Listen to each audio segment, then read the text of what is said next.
এটা খচিত হয়েছে, অশ্লীলতা তাদের অন্তরকে ঢেকে দিয়েছে। এটাই হলো রানা আলা কুলুবিহিম। আমরা হাসান রাদিয়াল্লাহু আনহুর একটি মন্তব্য পাই, তিনি বলেন, হুয়া যাম আলা যাম হাত্তা ইয়াসওয়াদাল কলব। পাপের পর পাপ, পাপের পর পাপ করতে থাকলেই অন্তর পুরোপুরি কালো হয়ে যায়। আমরা আবু হুরায়রা রাদিয়াল্লাহু আনহু হতে বর্ণিত একটি হাদিসে পাই, এটা রয়েছে সহিহুল বুখারীতে। নবীজি সাল্লাল্লাহু আলাইহি সাল্লাম বলেছেন, সুইলা আন কওলিহি তাআলা কাল্লা বাল রানা আলা কুলুবিহিম। এই আয়াতটি নিয়ে প্রশ্ন করা হয়েছিল। তিনি বলেন, হুয়াল আবদু ইয়াযনিব আয-যাম ফাতুনকাতু ফি কলবিহি নুকতা সাওদা فإن تاب منها صقل قلبه وإن عاد نكتت أخرى حتى يسود القلب। এমন একজন লোক যে পাপ করে এবং এই কারণে তার অন্তরে একটি দাগ পড়ে গেছে, দাগ পড়ে গেছে, এজন্য এখানে দানাস শব্দটি এসেছে।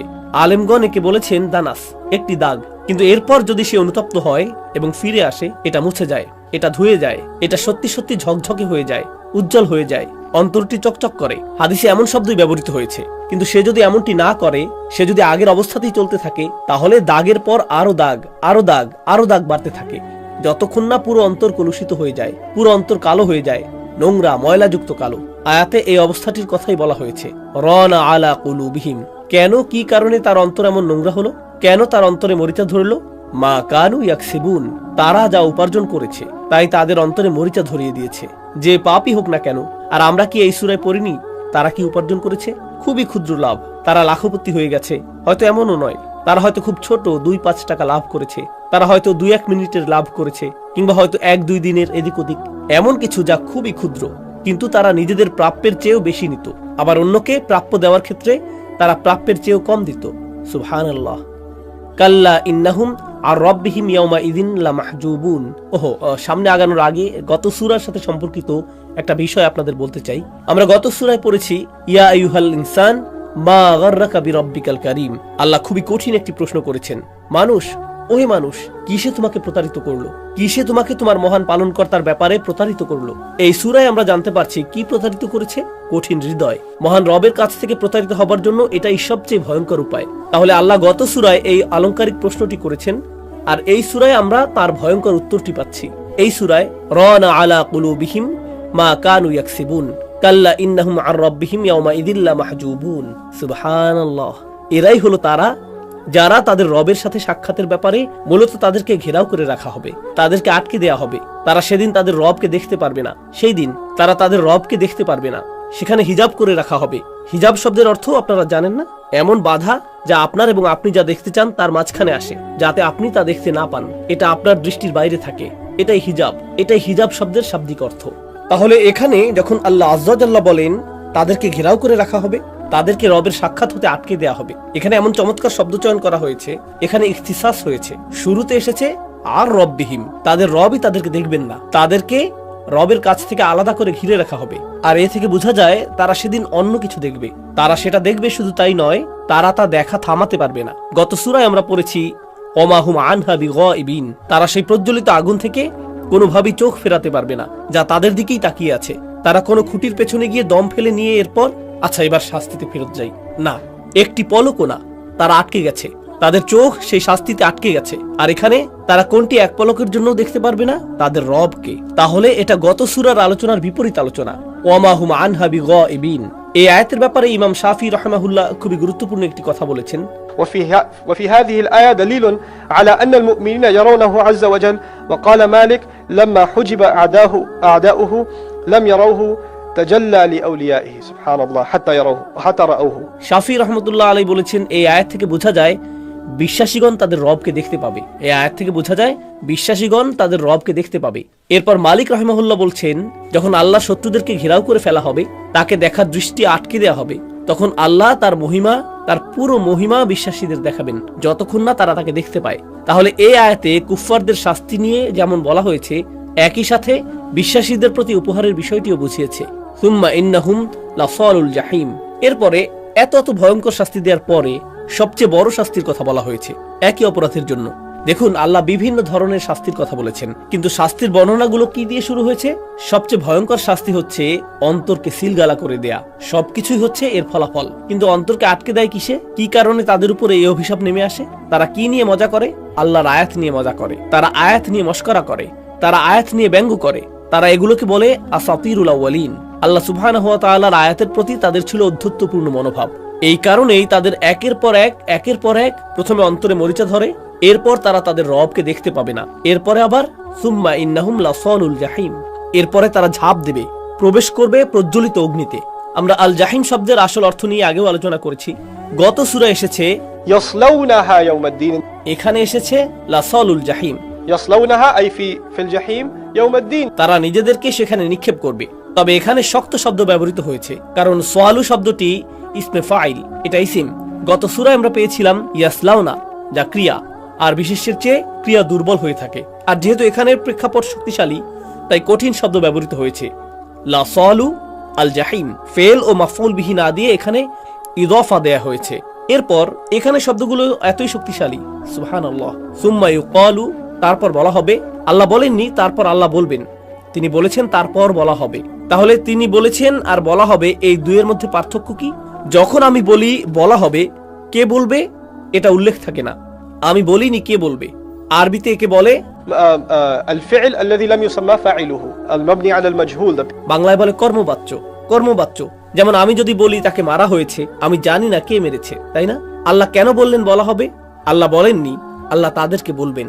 কারণ আগের আয়াতে এসেছে আল্লাহ তাদের কাছ থেকে নিজেকে আড়াল করে নেননি, তিনি নিজেকে আড়াল করে নিয়েছেন।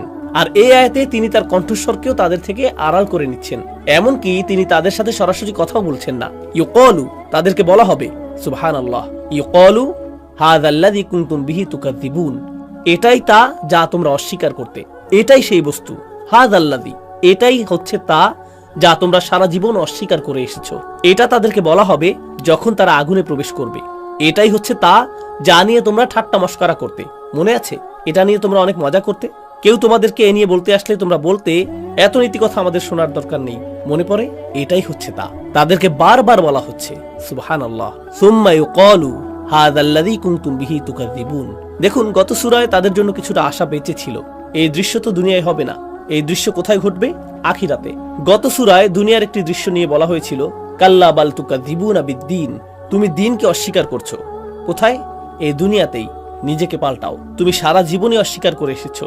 তোমার সবকিছু পবিত্র আত্মারা লিখে চলেছে, খ্রিস্টানদের পবিত্র আত্মা নয়।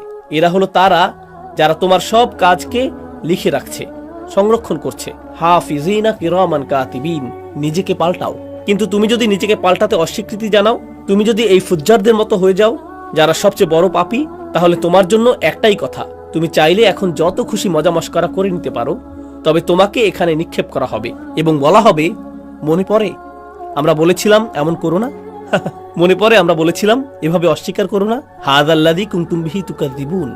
এরপর আল্লাহ আযজা ওয়া জাল্লা আলোচনা পাল্টালেন, দৃশ্য পরিবর্তন করলেন এবং তিনি বিশ্বাসীদের দৃশ্যে আমাদের নিয়ে গেলেন।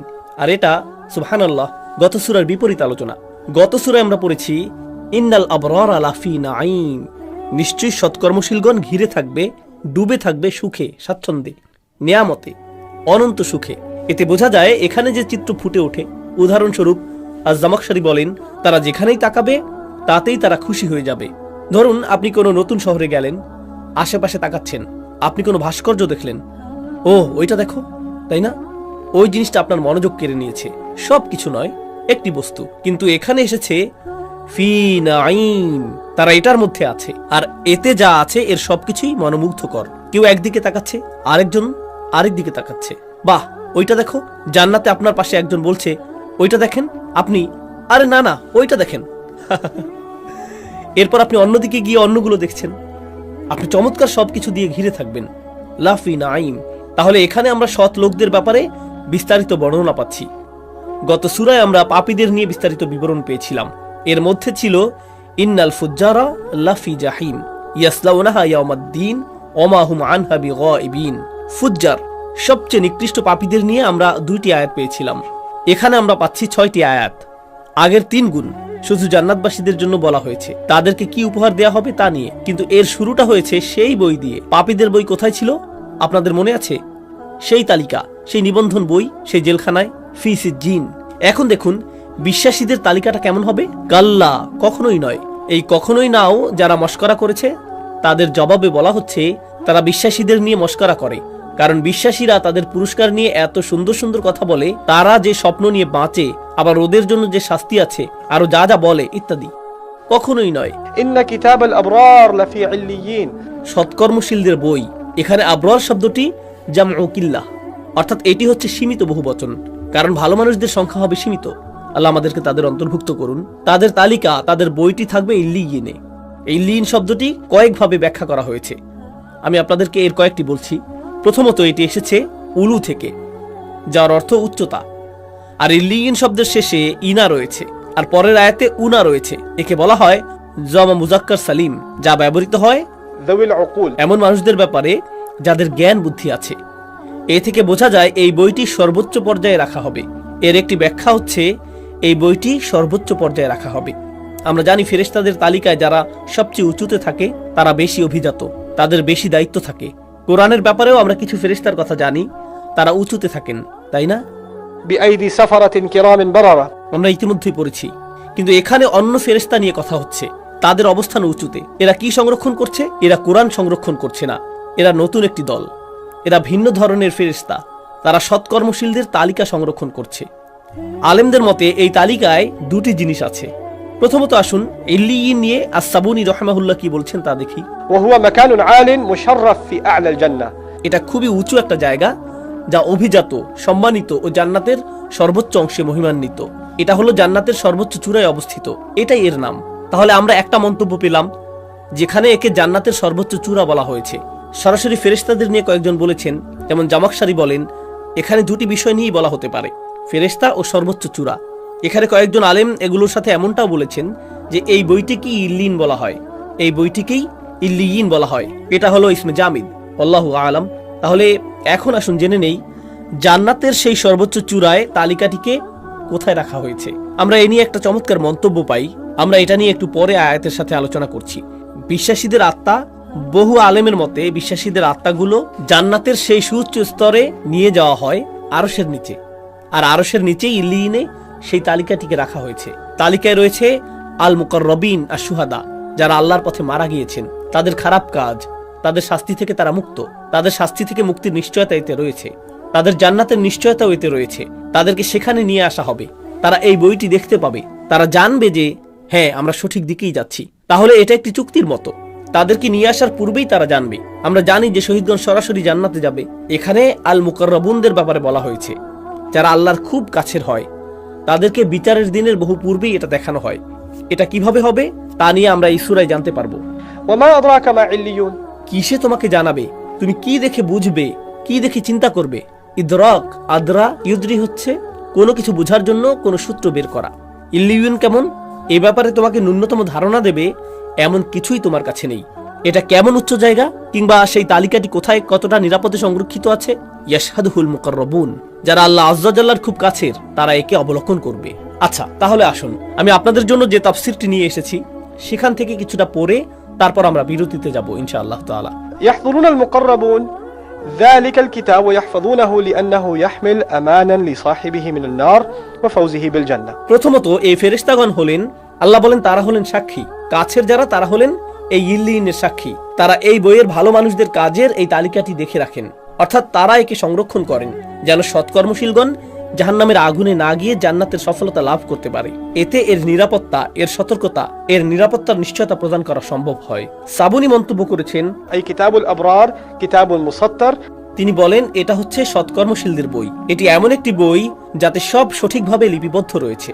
مكتوب فيه أعمالهم এতে রয়েছে তাদের সমস্ত কাজের বিবরণ লিখিত আকারে, وهو في عليين এবং এটা রয়েছে ইল্লিয়িনে, في أعلى درجات الجنة এটা রয়েছে জান্নাতের সর্বোচ্চ চূড়ায়। يشهده المقربون من الملائكة এর কাছে থাকা ফেরেশতাগণ এটি দেখছেন, তারা প্রতিনিয়ত এটি দেখছেন, তারা প্রতিনিয়ত একে নজরদারিতে রাখছেন। এর নিরাপত্তায় কোনো সিকিউরিটি ক্যামেরা নেই, আছে ফেরেশতাগণ। সুবহানাল্লাহ, তারা প্রতিনিয়ত একে দেখে রাখছেন। বিরতিতে যাওয়ার আগে এই ব্যাপারে একটা চমৎকার মন্তব্য নিয়ে আলোচনা করতে চাই। ভালো মানুষেরা, ভালো মানুষদের রূহকে সবচেয়ে উপরে নিয়ে যাওয়া হবে। সেখানে বইয়ের সংরক্ষণে কারা রয়েছেন? ফেরেশতাগণ। কোনো ভালো মানুষ সেখানে গেলে তারা তাকে তার আমলনামা দেখায়, এই যে আপনার বই, আপনি জাহান্নামে যাবেন না, এই যে তার নিশ্চয়তা, আপনি জান্নাতে যাবেন, এই সেই নিশ্চয়তা। এরপর লোকটি ফিরে যাবে বিচারের দিনে, যখন সে উঠবে সেখানে তার সাথে আর কারা বইটি পড়েছিল এই তালিকার ব্যাপারে জানতো এমন কোন সাক্ষী আছে যে বলতে পারবে হ্যাঁ তার নাম তালিকায় ছিল?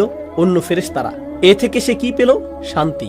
বিচার দিনের আগেই তখন সে শান্তিতে থাকবে। আল্লাহ আমাকে নিশ্চয়তা দিয়েছেন আর তারাও আছেন যারা এর সাক্ষী, ইয়াশহাদুহু আল মুকাররাবুন, যারা আল্লাহর খুব কাছে থাকেন এবং এই বইয়ের সংরক্ষণ করেন। এই সাক্ষীগণও তার সাথে থাকবেন। কিছু আলেমগণ মন্তব্য করেছেন, বেশ কয়েকজন বলেছেন মুমিনের রূহ এটা দেখতে পায় এবং সেও এই মুকাররাবুনদের অন্তর্ভুক্ত। আল্লাহ আমাদেরকেও এই মুকাররাবিনদের অন্তর্ভুক্ত করুন।